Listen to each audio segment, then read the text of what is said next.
I now give the floor to His Excellency the Minister of Pakistan.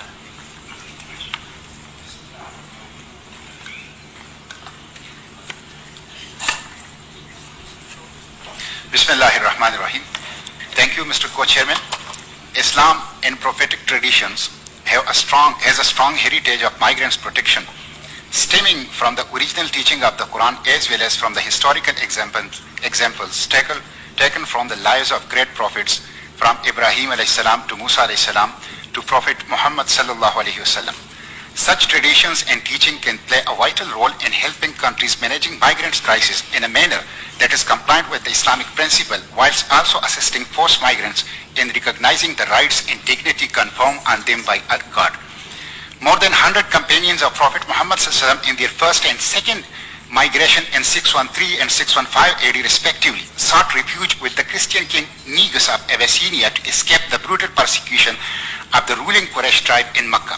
This was followed by a larger migration to Medina in 622 AD by the Prophet Muhammad sallallahu alaihi wasallam in an effort to escape persecution, left his native city Makkah, later named the Arab Hijra, Arab Medina. They were called the Muhajirins, the immigrants, and hosts were called the Ansar, the supporters. The Islamic calendar also starts with the year of migration of the Prophet Muhammad sallallahu alaihi wasallam in his companion to Medina.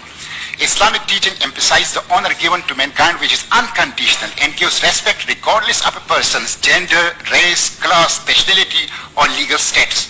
The challenge faced by the millions of migrants around the world have been compounded by the pandemic, which can be overcome by political will, multilateral cooperation, and global solidarity. To deal with the migration challenge, evidence-based policy making encourages a virtuous cycle of knowledge building. In this context, it is heartening to observe that the progress has been made in improving the collection and use of disaggregated migration data, including through the establishment of migration data and knowledge centers and observatories.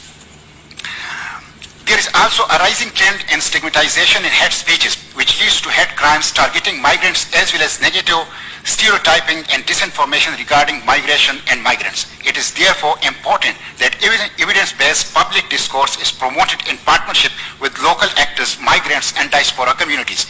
We should also highlight the role of migrants as agents of sustainable development and as rights holders. Mr. Co-Chairman, international migration inherently involves cooperation between countries of origin, transit, and destination. No country can address the migration issue alone.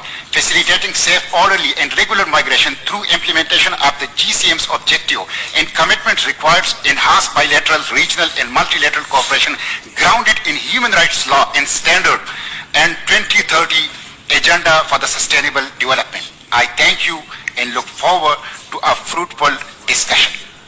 Thank you.